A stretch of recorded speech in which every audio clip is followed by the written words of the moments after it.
Assalamualaikum dan salam sejahtera. Saya Syafiq Junizuddin melaburkan untuk Asara Minda. Kini, saya berada di Padang Serbaguna, Universiti Utara Malaysia sempena program Hari Keluarga Bersama Anak Kelantan 2.0 yang berlangsung pada 16 Mei 2025.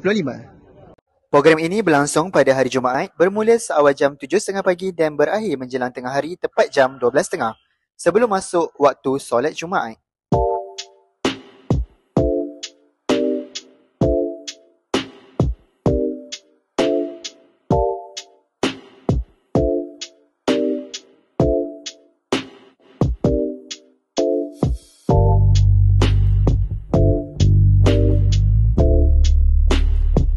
Sekarang saya bersama Presiden Kelab Cakna.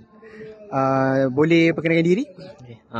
Nama saya Muhammad Haikal Ekuan, boleh panggil Haikal, dari Presiden bagi Kelab KPC Kelantan iaitu Cakna bagi tahun 2024-2025. Jadi soalan saya, apakah matlamat program Hari Keluarga ini diadakan?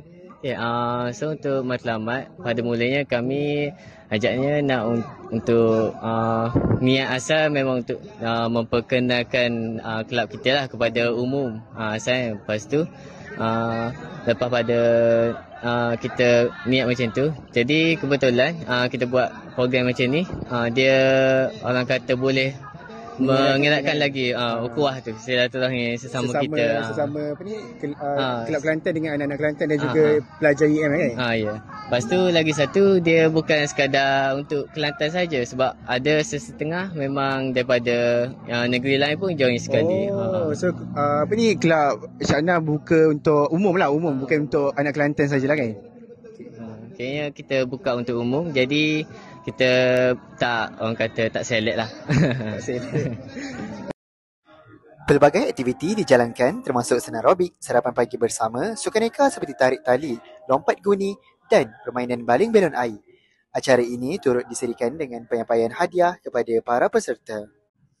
Program ini dirancang teliti oleh Jawatankuasa Pelaksana yang diketuai oleh Saudara Azami Rashid sebagai pengarah program.